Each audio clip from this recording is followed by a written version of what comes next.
Today on Locked On Red Wings, we bring in Jack Bushman of Locked On Blackhawks. We're going to preview Friday's game as well as react to each other's reverse retros, and they look kind of alike.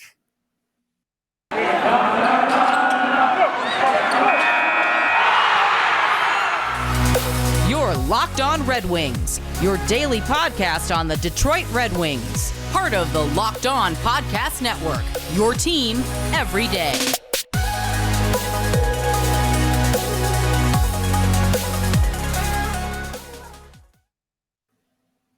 Welcome back to the Locked On Red Wings podcast. We are your hosts, Brian Fisher and Scotty Bentley. I am a podcast producer for WWJ News Radio 950. Scotty is the host over at Locked On Tigers, as well as a freelance journalist for the Detroit News. And today we bring in Jack Bushman of Locked On Blackhawks.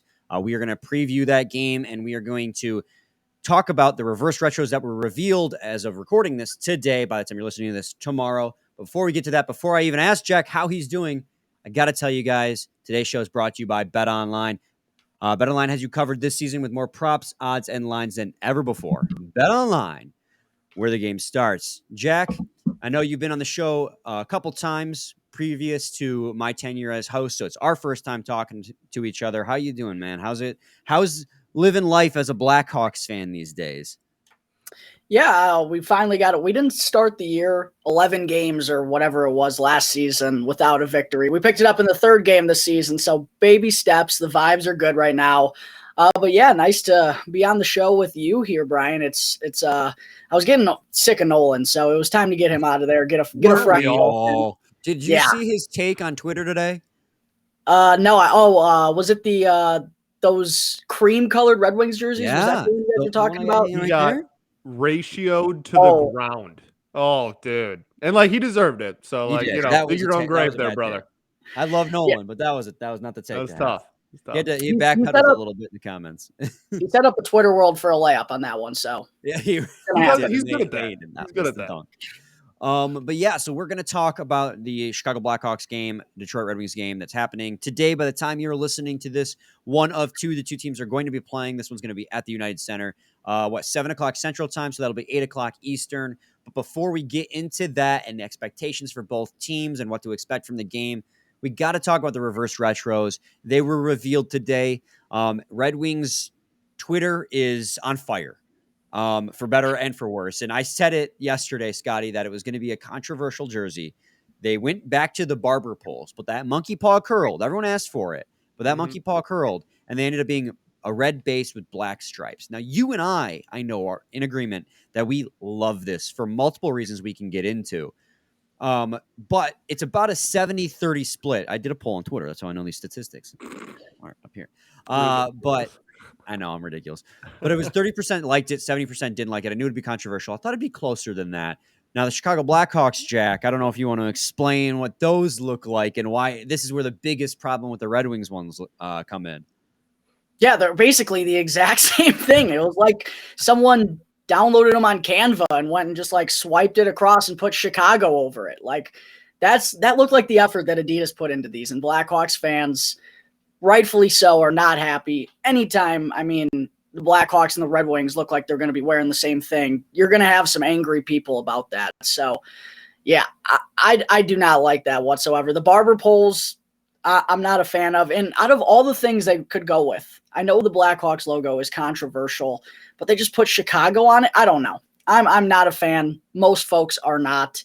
And it was disappointing because I thought they had an opportunity to make these really cool. And a lot of other teams, I really like theirs. And I saw, I wasn't sure who it was that ran it on Twitter. It might have been Jay Fresh on Twitter. Ran a poll. The Blackhawks and the Red Wings were 31st and 32nd. And I wasn't surprised. Wow. I'm actually shocked by that because I thought there were some other ones that are heavily uninspired.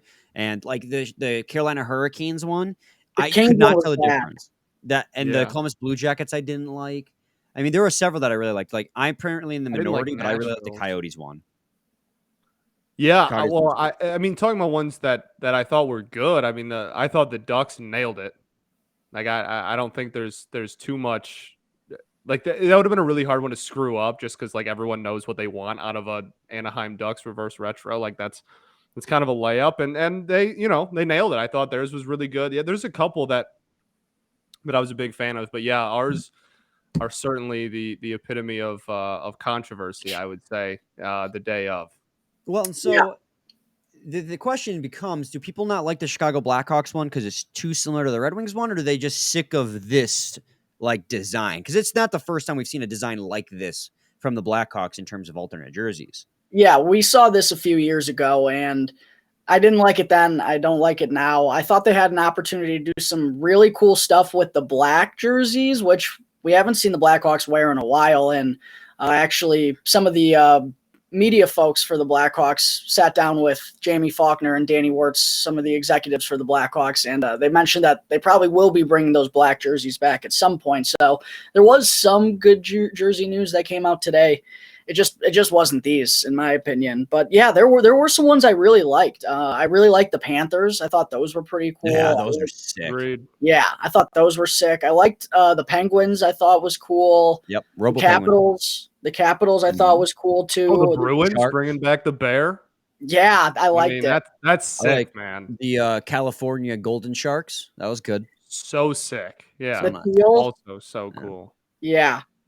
There were some good ones out there. So I was very disappointed that we weren't. Yeah, that's the biggest thing is comparing. Like, there's so many really cool ones, and like I am still, I controversially am a fan of the Red Wings ones, and I like the full kit. Like, I think that looks a lot better than maybe just the jersey alone. Yeah, I like the black stripe on the side there, but I don't know. Like, I very much the undefendable part of it is the similarity to the Chicago Blackhawks. Like, that's like it. I think that standing on its own, like, it's a lot better than people think, and I do like it. But I mean, undeniably, it is incredibly similar to the Blackhawks, and that's where my problems start and end with it. But I know that certainly doesn't help an already controversial day. Well, and so that's where like my thoughts are on it. Like, in a vacuum, I think this looks sick. This looks so sharp as a jersey. I honestly really love it. When you talk about it being as a Red Wings jersey, I do get where people's criticisms are. I mean, people mostly wanted the barbershop jerseys back, but they were hoping for either just straight up, which they weren't going to get, the barbershop jerseys from the 75th anniversary back in 1991, or they were hoping for a reversal of that, where it was a red base with white stripes or cream stripes. I agree. I think that would have looked a lot sharper and stayed true to the Red Wings color scheme. That would have been better. I agree with that. But I still like the red and black because you know why? They swung for the fences on something for once. The last reverse retro they were so afraid to mess with the Red Wings uniform that they went with the blandest idea they possibly could. And the Red Wings, it was the worst jersey I've actually ever seen. No, seriously. Yeah. It was like a practice jersey. It's like a practice jersey you'd find on clearance at like a sporting goods section. Nolan and I did an entire segment about what we would do with the jersey if we owned it. And I think the winner was turning it into a paper mache volcano. I think that was literally the winner. It's an abomination. Yeah. So, I mean, I really like this because they tried something new. They really swung for the fences on this, and it's not everyone's cup of tea, but I dig it. I think the full kit looks awesome. But the big thing that definitely makes it lose a lot of points is the fact that the Blackhawks one looks so similar. Like, this already does look like kind of a Blackhawks jersey, just in essence, but the fact that they both have the black stripes going across the red base and the word mark across. I mean, the fact that the Red Wings secondary color is white and the Blackhawks jersey has more white in it than the Red Wings one does is a little like, come on, what are we doing? But in a vacuum, I like it. It's just the fact that they together are like the same jersey that really bugs me. Yeah, it just felt like they could have been more creative, undoubtedly. Absolutely. In my mind. And I don't think any other, jersey bases of other teams were that similar. And then here comes Chicago and Detroit, obviously not in the same division or conference anymore, but longtime rivals. It wasn't going to sit right with people. So yeah. No, absolutely. So before I get to BetOnline, I got a question for you guys about these jerseys. We already kind of went over our favorites. By the way, the Montreal is powder blue. Those are sick. As well. But do you have a least favorite one that stood out to you that you just absolutely didn't like? And you can't use your own jersey. You can't use your own teams out of the rest of the league. I mean, I'm gonna be honest. I'll take. I really don't like Nashville's, and like I don't know what it is, That's but fair. I thought those were like bad, man. And like again, people are gonna look at this and be like, "Oh, you're one to talk. Look at yours." Like whatever, like fine. But like I mean, for real, like I thought that was, I don't know. The logo is like kind of weird, and it's just literally like neon yellow, and that's it, which is like the logo on the center. I don't know. I didn't think there was very much thought put into those ones particularly. Yeah, there was a couple that I didn't like. I don't know if it's just me, but I'm not a fan of the Oilers like alternate logo. It just doesn't look right to me. So I didn't like the Oilers. The Stars was just very bland and like basically just the jerseys they wore like 4 or 5 years ago. And then I also thought, I always just think this color scheme for Minnesota, it just makes them look like Subway. I just think of Subway every time I see them. So I just don't love that color scheme for them. This was a little bit more controversial, but I didn't like Tampa Bay's at all. Greg Wyshynski had it number 32 on his list, and I know some people love it because it's ugly. Like it's one of those jerseys that it's so ugly it's cool, but to me, it's just ugly. So I didn't like that. That was my least favorite. Fair play, yeah. And then for Red Wings fans, a little bit of information. The Red Wings do confirm that this is going to be worn for 10 games this season as opposed to 2. So that kind of gives you a little insight. Minimum is 2, and that's what we wore for the first ones. So I think the Red Wings organization likes this one. Yeah, people like them more than that, at least. But let's get into the game preview. But before we get to that, I got to tell you guys about BetOnline. BetOnline.net is your number one source for betting football and the start of the new basketball season. Find all of the latest player developments, team matchups, news, podcasts, and in-depth analysis on every game. And as always, BetOnline remains your continued source for all your sports wagering information with live betting and up-to-the-minute scores for every sport out there. The fastest and easiest way to check in on all your favorite games and events, including MLB, MMA, boxing, and golf. Head to the website today or use your mobile device to learn more. BetOnline, where the game starts. Segment 2, Locked On Red Wings podcast. We are joined by Jack Bushman of Locked On Blackhawks. We're going to preview this game that's happening tonight at the United Center. Jack, your Blackhawks team has gone full tank mode. There's absolutely no denying it, and I know you won't. I mean, they traded away Alex DeBrincat, and that, unfortunately, I don't think enough, but we don't have to get into all of the DeBrincat stuff. What I want to ask you out of the gate here is, because the season's still early and your Blackhawks are 1-2, their one win coming against the San Jose Sharks, and as you put it in the pre-show, kicking them while they're down. What is the expectation of the 1-2 Chicago Blackhawks this season for you? For me, I would say they're not high. The expectations are not high, given, looking at this roster. I think they're going to have a really hard time scoring goals throughout the course of the season. There's just not a whole lot of gifted playmakers up and down the lineup. It's kind of the Patrick Kane show. We did see some nice depth scoring in that game against San Jose, though, which was nice. We didn't see that in the first 2 games coming against Colorado and Vegas. So my expectations, or I guess what I'm hoping to see out of this Blackhawks team, is under Luke Richardson, his first year as the new head coach, I just really want to see a good fight out of this Blackhawks team, good energy from start to finish. And I feel like Luke Richardson's really done a good job of coming in and bringing a positive message and getting the most out of these guys so far. Like even in the season opener against Colorado, it was clear. I mean, the Blackhawks didn't have the skill to hang with that team. But one thing that really impressed me was they were down multiple goals in the third period, outshot by a ton. They're getting their rear ends handed to them, and they came out in that third period and they were still fighting until the end, and they got a goal to make things a little bit interesting late. And those are kind of the strides that we want to see. We don't expect them to beat the Colorado Avalanche. I don't think anyone had the Hawks penciled in to win that game, but if they can at least show you some signs and show you some flashes of the ability to hang in from start to finish, and then more importantly, against teams like San Jose or other teams who are probably going to be in that bottom third of the league, I think that's more so where we're going to learn about the Chicago Blackhawks team, truly where they're going to be at the end of the year. A lot of folks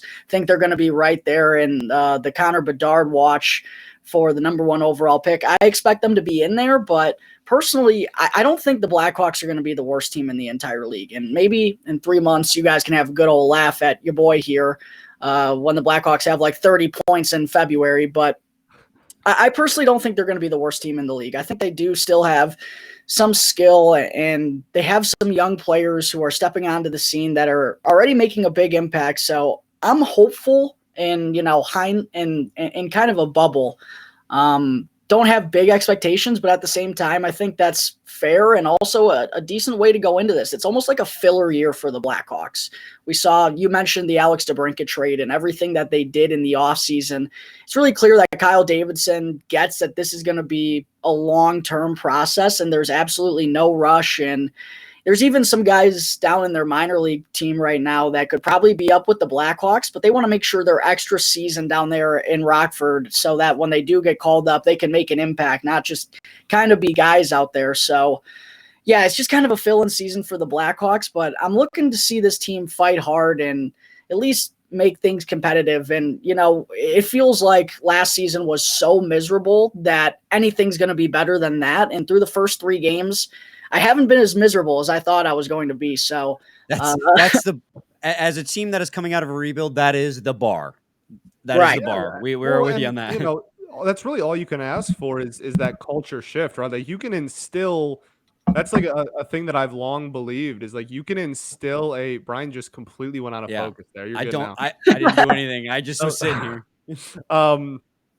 You can instill a winning culture and a winning mindset without winning. Like it's hard, but like it's possible. And so I think again, like as Brian says, as not only a team and a franchise, but a city that is just rebuild after rebuild after rebuild after rebuild all at the same time. Like that's definitely something that can be done. And look, if you instill that culture and then add a little Connor Bedard onto that, like that's a pretty good future in my books. I don't know.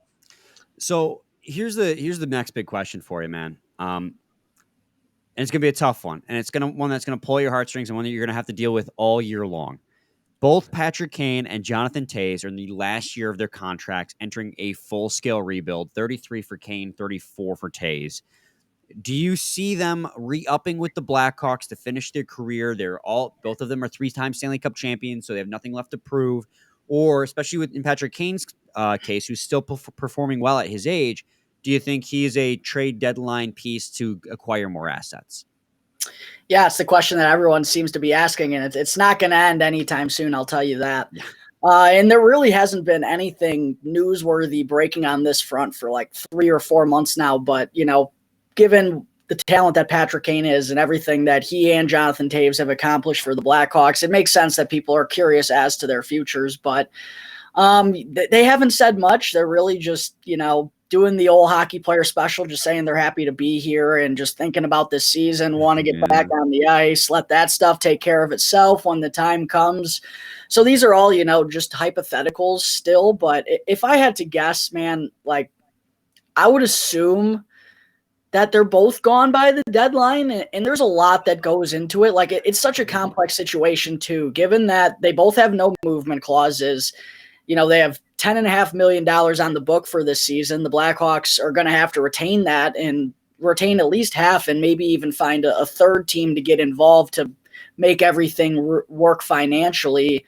So there's a lot that goes into just trading those guys. But I think what it comes down to for me, and again, I'm just guessing here. It's not like I'm asking Patrick Kane and getting the answer from him, but I would have to believe that the fire that burns inside them to go and win again, or at least pursue that opportunity to go and win again, given that they really haven't come close in 7 years now. And it's been that long already.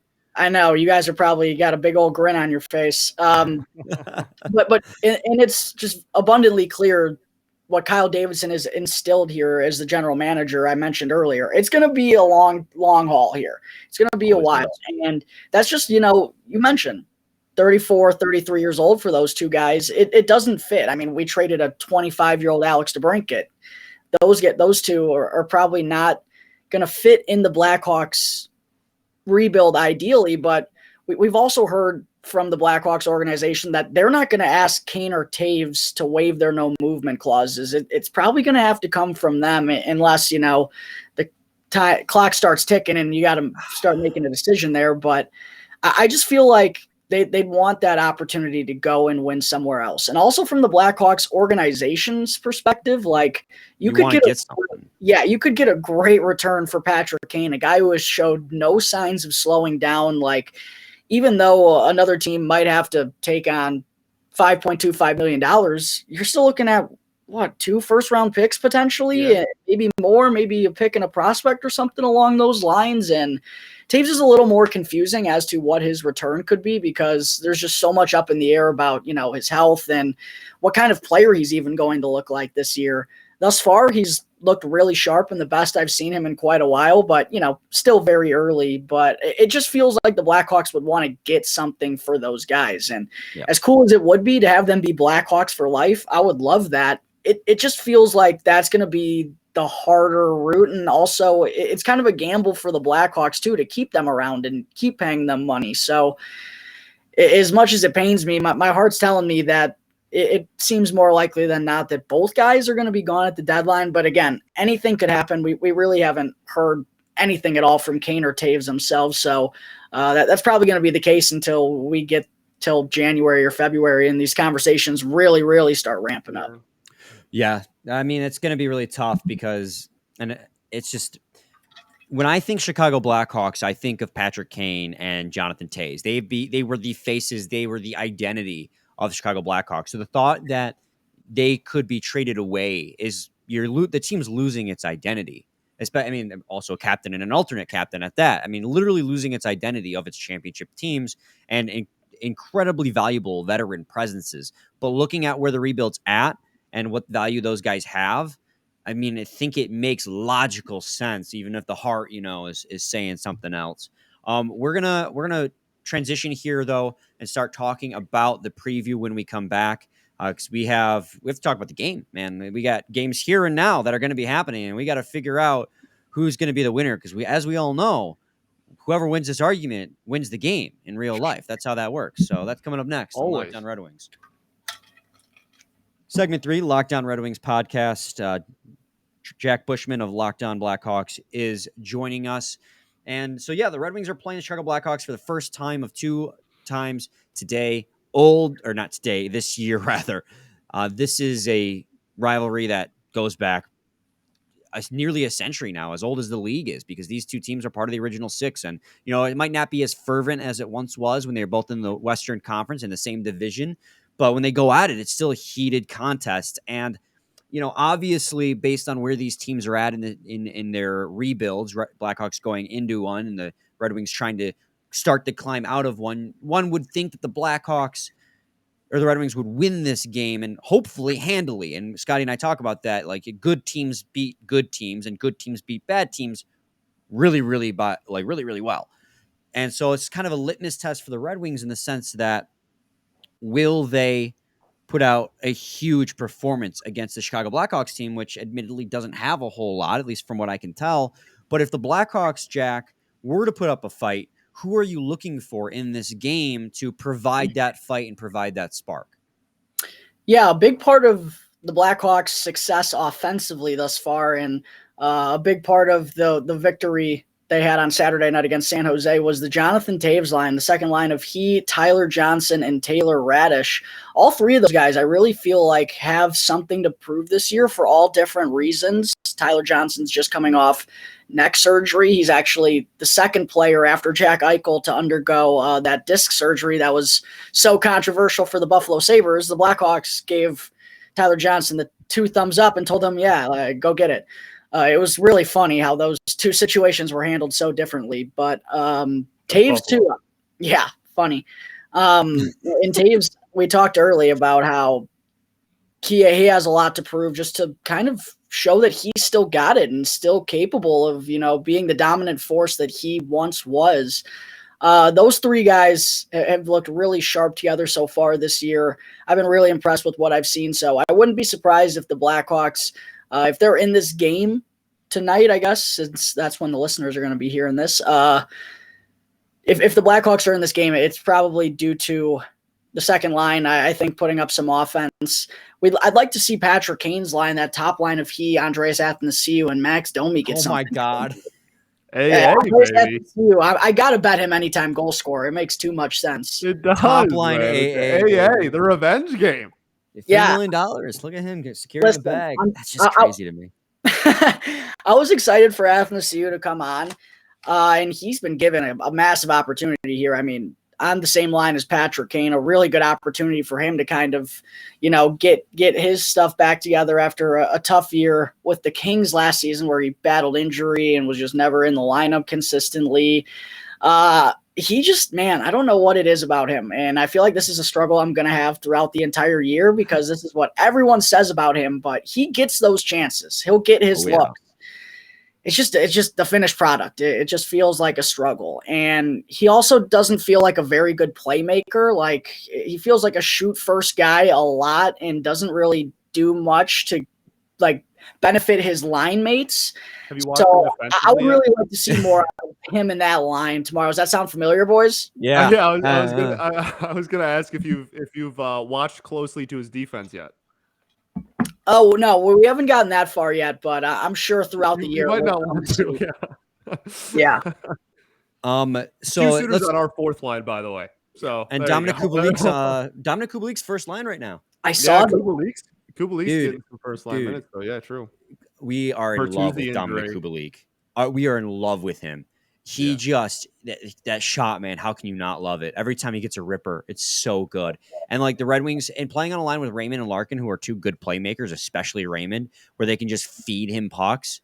I mean, he's playing point on the power play. His big problem right now is handling the passes. But when that shot comes to him and he unleashes that cannon, it's like money, dude. When he scored that first goal in the preseason from the point, I was like, oh my. Yeah. There aren't many guys in the league that can shoot the puck like Dominic Kubalik can. And dude, it's so frustrating because I feel like Detroit, like that's a really good situation or opportunity for Dominic Kubalik to be in a spot where he's there to score goals and to shoot the puck. And like for the Blackhawks too, I always screamed they needed to use Dominic Kubalik for this one time around the power play, but that was always Patrick Kane's spot on the man advantage. So like Kubalik would tend to be on the second power play unit and would get like 30 seconds there. And it just never worked out, but you got to play him in those situations, man. He's a gifted goal scorer. That's his bread and butter. It's funny though. You said he has some trouble handling passes. If I had a nickel for every time last year that Dominic Kubalik either flubbed a pass or flubbed a shot, I wouldn't be doing this podcast anymore. I'd be living somewhere down south on a beach. I mean, you're going to see a lot of Dominic Kubalik flubbing it, but you got to just understand that's what's going to happen. He's going to reward you with some beauties, though, if you play him in those prime opportunities. So glad to hear that at least the Red Wings are, utilizing Dominic Kubalik to his strengths. He does have flaws, but his strengths are very obvious and very Put good. him on first power play every time. I don't care. Just put him out there. Feed him pucks. Him and Perron, man. They line up like Kubalik lines up with exactly what we needed. We had so many frustrating episodes last year where we were like, nobody shot the puck. Like we'd have opportunities, we'd have looks, like we'd be on the power play. Our special teams was terrible last year, obviously, and like nobody will shoot. Like we're just screaming at the TV, like somebody shoot the puck, and now we have this dude. Kubalik comes in and goes, he might not score for 3 games straight, but he's leading the team in shots every single night, and it is beautiful. And it's funny. He is really a godsend. Like he is exactly what this team needed. Somebody to just be like, all right, screw it. I'm just gonna rip, and just one of these are gonna eventually find the back of the net, and that's what he does, man. I love it. And what's funny is I remember when the Red Wings picked him up and Jay Fresh put out his like stat card out on Twitter, and it was like I don't know how he does it, but he's like such a gifted goal scorer. He's like nothing else, but man, does he score! Like he was so enamored with the idea that he scores as much as he does, given the fact that he doesn't provide like anything else. I don't mean that as a slight, but like you said, Jack, he is one thing that he's very good at, and it's really exciting. But he did have a goal the other night against the Devils, Scotty. Yeah. That was a nice little, hands play. He got the feed from Lucas Raymond, went forehand and backhand right over Vanecek's shoulder because Vanecek is not a very good goaltender. Really nice pass too. Yeah, he set up Perron really nice. After he flubbed it the first time, he had to recover it. Yeah. He flubbed it, recovered, and then had a dime of a pass right into the slot. Yeah, it was a beauty. Let's talk about, because you also have a former Detroit Red Wing in your goaltending in Peter Mrazek, and you also have Stalick as well. And so the question is which goalie you think's going in this game? Because my heart wants it to be Mrazek, but I've got a gut feeling, considering that Mrazek's played 2 games, you're probably going to go with Stalick for this game. I honestly think it's going to be Mrazek in the home opener. Both goalies, though, I did not expect the Blackhawks goaltending position to be like the strong point of the team right now coming into the year, but both Mrazek and Stalock, like Stalock has only 1 game so far, but in the preseason, he looked really sharp too. But I personally think it's going to be Peter Mrazek, and man, he's looked really good in that game against San Jose.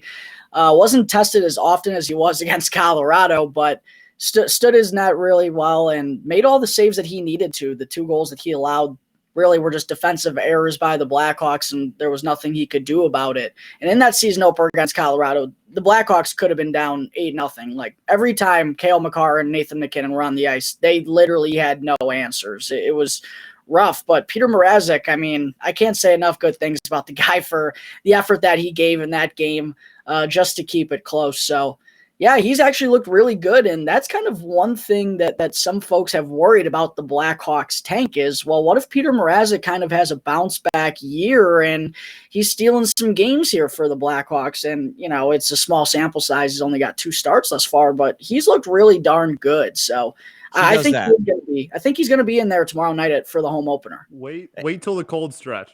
Because he'll go on a heater, man. He will. Like, He'll be on his head for a while, and you'll be like, this dude might be the goaltender of the future in his mid-20s. And then, where's that extension?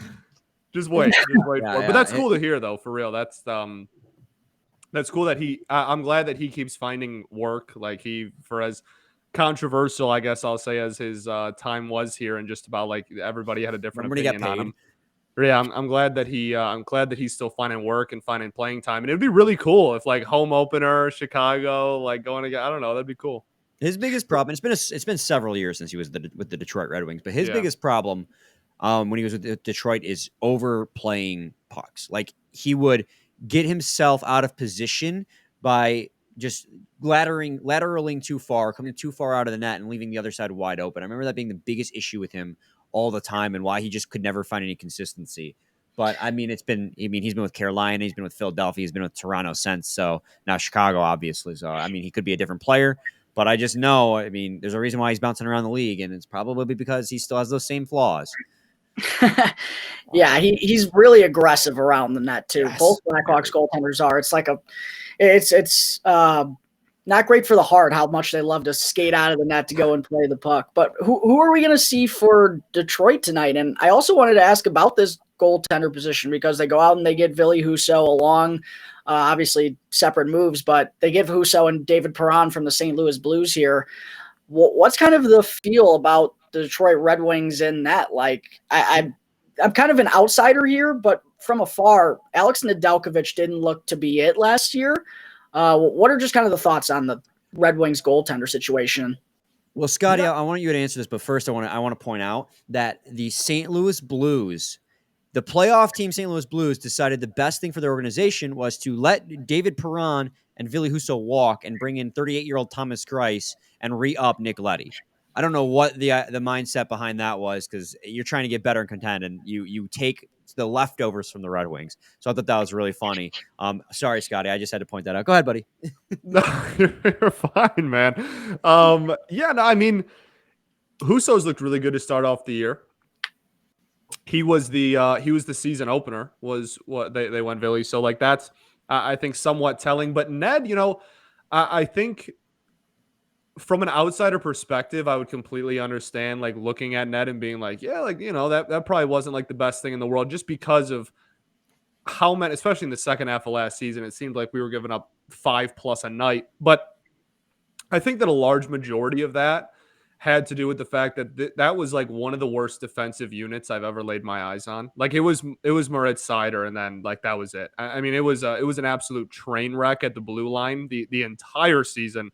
And it just came all collapsing and like caught up with us. We were running away from our problems for the first half of the year. And we were like, oh, like, look at us. We're kind of like hanging around a little bit. And then they caught up to us, and reality hit us in the face. We're like, all right, this blue line is just abysmal. And so I think this year is a really big like prove it year for Ned in the sense that it still does not appear to be like the best defense that we've ever seen, but it's certainly an improvement over last year just because it's pretty much impossible to not be. So I think a lot of people are really interested in the production that he's going to get. And I think as it stands right now, I think the game plan is probably close to a 50-50 split still. Like I still think, I mean, that's a dude that was in, Calder, outside of Calder conversations when he was with Carolina. So I think that there's a lot of there's still a lot of expectations there. And I think even if it's more of a 55-45 maybe split, but I think that most people are expecting, at least early on until proven otherwise,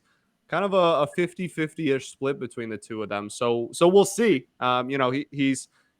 He still lets in some cheapies, but as a whole, I mean, the other night, literally the definition of like a Ned game. Like he let in a really bad cheap goal, but then his whole body of work was actually pretty decent. So we'll see going forward. Yeah, I think it's going to be pretty much a 50-50 split until they figure out which one's the better goaltender. So I think probably Nedeljkovic starts this game because Ville Husso started in the OT loss to the Kings. And yeah, he didn't look great. Like we're not gonna sit here and say that Nedeljkovic was, take all the responsibility off his shoulders. It's a team game, right? So it's a team effort. And there were stretches last year where he looked rough. And that was apparent. But you also got to keep in mind, like Scotty was saying, they give up a lot of shots every night. And while you were talking, Scotty, I looked it up. And last season, they were 5th in the league in shots against per game at 33.7. So on average, they gave up over 30 shots every single game. That's a tough situation for a goaltender to be in and still perform well, especially behind, like Scotty said, just Moritz Seider. So this year, we're definitely expecting more out of Nedeljkovic, and we're expecting it to be a competitive tandem. And I mean, we think Scotty and I are in agreement that it's going to be an incredible tandem because those are two guys who both want to earn a payday, guys who want to be the starting goaltender. So we think they're going to push each other. And if not, then hey, you roll with whatever one's better. And if neither of them work out, you know what? You got a 15th overall pick in Sebastian Cossa sitting down there in the they sent him down to the ECHL today, but AHL, ECHL, because they've been moving him back and forth every day for like the last week. I don't know what's going on with him. I think they're just trying to get him as many games as possible. He's still years away, though. He's still years away, though, which is why we have these guys here in the meantime. So I'm not super concerned about Nedeljkovic yet, but I do think that them acquiring Ville Husso through trade does signal that Steve Yzerman maybe thinks that they might have to have a backup plan if Nedeljkovic doesn't play well. I also wanted to ask you guys, given that the Red Wings have gotten off to this 2-0-1 start, and you had mentioned earlier, this is kind of a different feel to this year for the first time in a while, and you're really hoping to kind of see some progress, some true progress finally be made. What have you seen that you've liked out of this Red Wings team so far? What's kind of helped lead you guys to your first 2 victories, and what do you kind of think they need to do in order to come out of the United Center with another win tomorrow or tonight? Sorry. I mean, like I said, like the defense is still a work in progress pretty clearly. And I think that that's still where a lot of the long-term moves need to be made and where there's still a lot of question marks surrounding like the long-term status of like as we exit this rebuild, hopefully.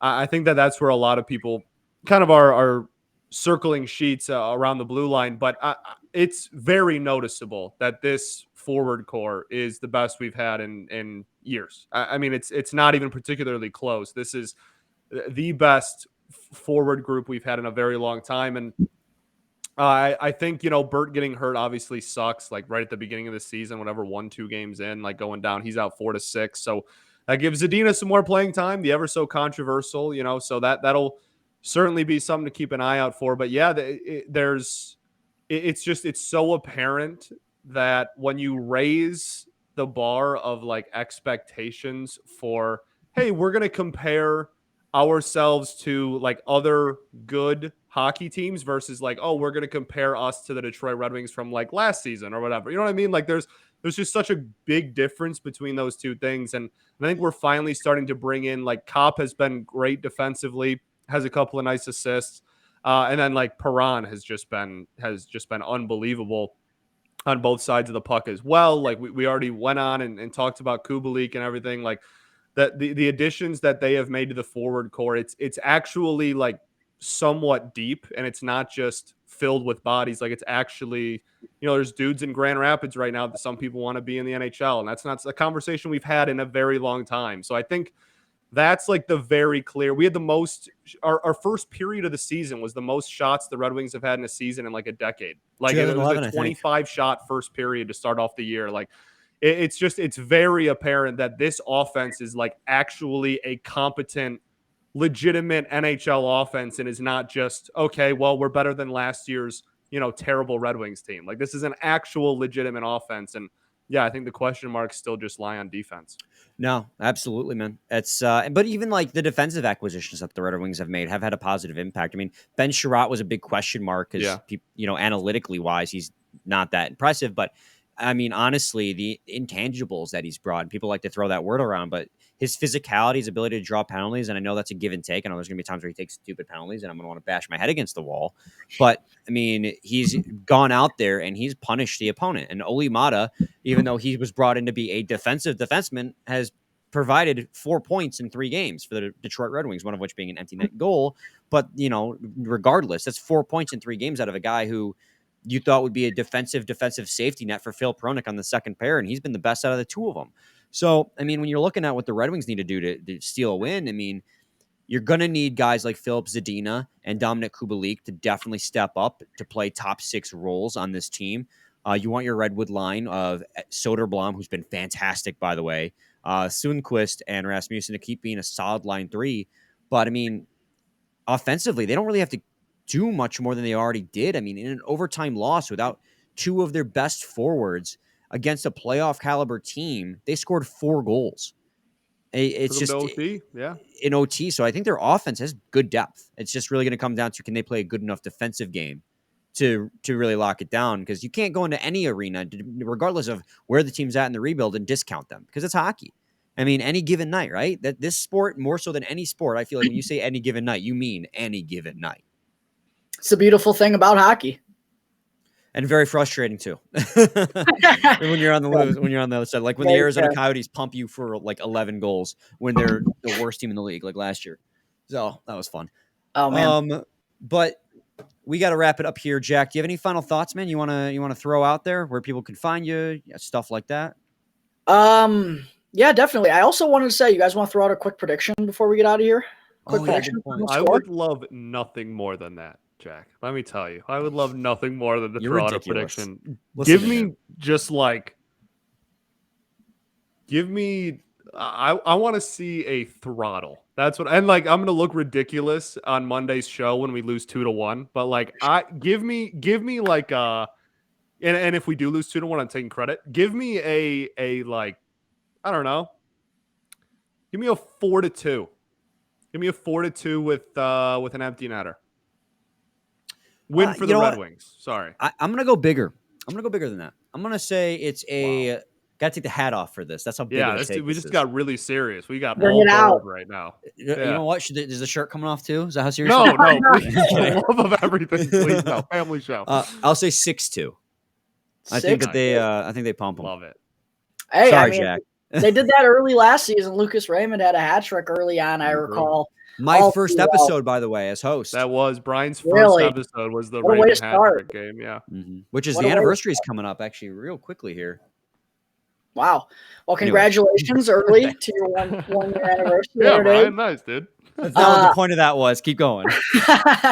I think this has the potential to be an offensive game as well, which probably doesn't favor the Blackhawks. I'm going to be maybe a Debbie Downer. I'm going 5-3 Detroit. I'd love to see the Blackhawks come away with a win, but at the same time, do I want them to win? I don't know. I'm going to be conflicted throughout the way. I'm going 5-3 Detroit. Blackhawks are going to drop their home opener. It's okay, though. Hindsight, it's good to lose, Blackhawks fans. Don't get mad at me. Hey, yeah. When in July, when Bedard's name has a Blackhawks logo next to it, it'll all be worth it, baby. When I'm in Nashville having a great old time, it'll all be worth it for the NHL draft, baby. Let's just remember, though, that since all 3 of us picked Detroit Red Wings to win, that means the Chicago Blackhawks, of course, are going to win this game because that's how these things tend to work. Correct. It's I don't know about win-win, Jack, but it's something. Maybe for you, either your prediction's right or your team wins. That's how we like it. Yeah. So thanks for doing the crossover. You reached out to us, so really we should be thanking you for inviting us to do the crossover. We appreciate it. It was very nice talking to you for the first As time. always. It was fun. It was How about them very fun. Cubbies? No, I'm fine. That's a whole nother Thanks 45 for minutes. Javi Baez, by the way, man. He's been great. Why don't you, Jack? Don't you love watching Javi Baez swing at sliders in the dirt all year long? It'll never change. He led the league in errors and swung at the most sliders in all of baseball. He'll do that. He will do that. Oh no, yeah, he will. Yeah, for 4 more years, on maybe. Locked On Tigers.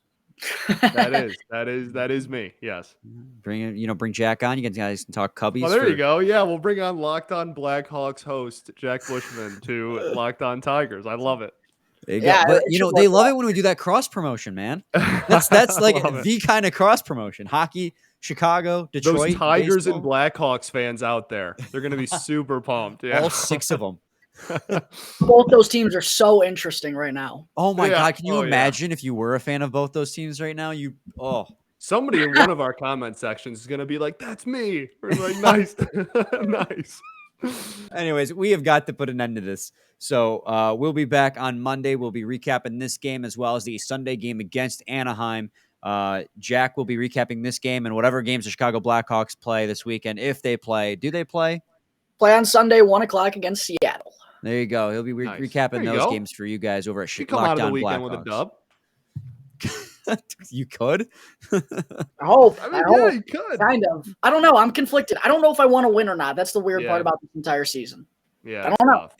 We've been there. That was our whole mentality last season. It's like they lost. It sucks, but also we spin the tankathon wheel. So that thing never treated you guys right, though. That old wheel never treated you guys right.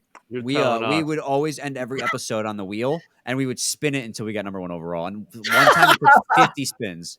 Yeah, correct. Oh, that's great. Okay, so same time, same place. It's your guys' teams, whichever every day. Every day.